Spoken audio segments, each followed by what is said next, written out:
money for nothing, just for free.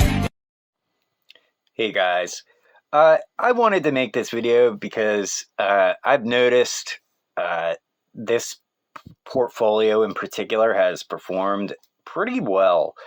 It's my pack collection. A lot of the packs you see here have been acquired through Dollar General coupons, reward points from my credit cards. There is pretty much zero cost basis in all of these packs. And yeah, this collection is over $350. Yeah, I got some Sun and Moon, I added a Final Fantasy play booster. That's something I'd recommend to add to your pack collection. Got some blisters I got for retail. And that's the thing, if I find a packet in a retail store, I just kind of mentally make a note, say, hey, I already spent $5 or whatever, so next time I cash in reward points, I'm not allowed to use that $5 or whatever. My job recently, here's some more Scarlet and Violet booster packs, Evolving Skies. But yeah, my job recently, they had a rewards program, like a way to encourage people to do better and stuff by giving out reward points that you could spend at Amazon or Walmart. But they recently cut that off. Won't get into reasons why, but I was kind of forced to spend some of those points. So I did get this Brilliant Stars Build and Battle. I looked all over Amazon and Walmart to try and find like a decent price pack, but I couldn't. And I really needed to use the points or I was going to lose them. So I wanted some Brilliant Stars. I found this at a decent price on Walmart, cashed in the points, and we got this. And then when this gets in the profit, I'll sell this off to get more packs, maybe some more vintage packs like Lost Origin or something. The most expensive pack I have here is Cosmic Eclipse, which has, wow, these have been on a run lately. I think I bought this for like $40. I think they're running around 55 now.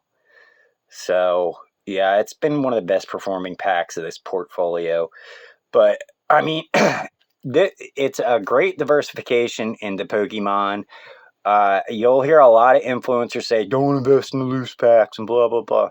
Well, hey man, if you're like where I was back in the past, where it was tough for you to rub two dimes together, using reward, if you have a credit card that gives you reward points, using those reward points for, Pokemon packs just to put to the side for the long haul is a great way of doing it.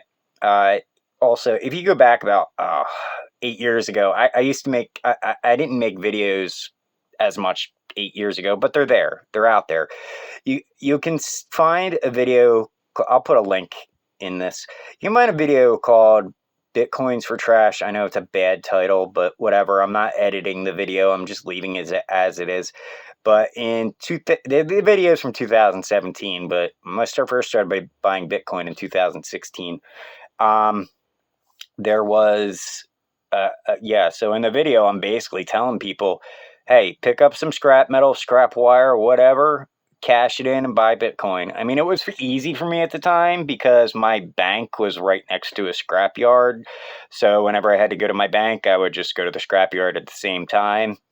So, that's the other thing too. When you're scrapping, be careful with, how much gas you use and stuff, because I've seen a lot. When I used to scrap, I saw a lot of scrappers drive around in a 250 with only like 400 pounds worth of stuff in the back of their truck. And I'm like, dude, you probably spent more on gas than you did to get that stuff. I used to drive around a beat up minivan. It was great on gas, for a vehicle that size. It was reliable. It was, if I wanted to go back to scrapping, or I could, in the area I live in, it's not really good for now. That's what I would do. I would get another minivan, take out the seats in the back and stuff. But maybe I can make a scrapping video for another time. Also, I wanted to talk about Rudy's bathroom. So we all know about Rudy's bathroom. Mad made bad plays on Pokemon cards, threw them in a bathroom. Years later, they're exceptionally valuable. I would like to avoid a situation like that. I mean, since I've gotten into Pokemon, I mean, especially for when I first started, my picks weren't dynamite like they are now. But I was just, throwing money around and just trying to stay diversified. Bought some Prismatic, which was not a good idea. But sorry, I lost my train of thought there. But yeah, I don't want some of the stuff that I accidentally bought. I don't want to end up in a Rudy's bathroom situation, which I can survive. I can deal with. Don't get me wrong. But right now, I'm trying to sell off anything I'm in profit in that I don't want, or getting on Facebook Marketplace and making some trades. So today I traded a Scarlet and Violet ETB, a Surging Sparks ETB, and a Paradox Rift ETB, which I actually want to make a video on that too. Those things are actually getting pretty rare. But I wanted to increase my Paldean Fates position. So got a couple of these tins. I like these tins. I don't like the Charizard, obviously, because of the premium, but you'll probably get that premium in the future too.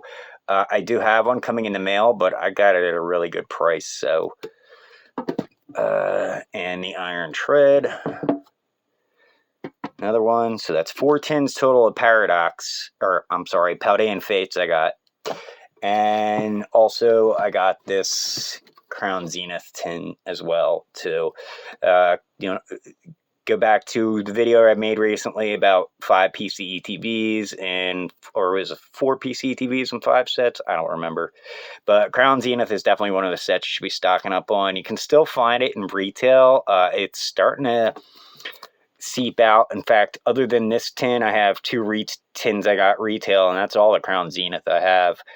But yeah, guys, do some wheeling and dealing. Try and get rid of that Prismatic.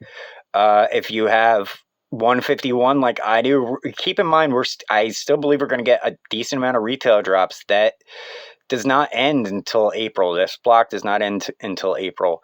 And Paldean Fates is also on that block, but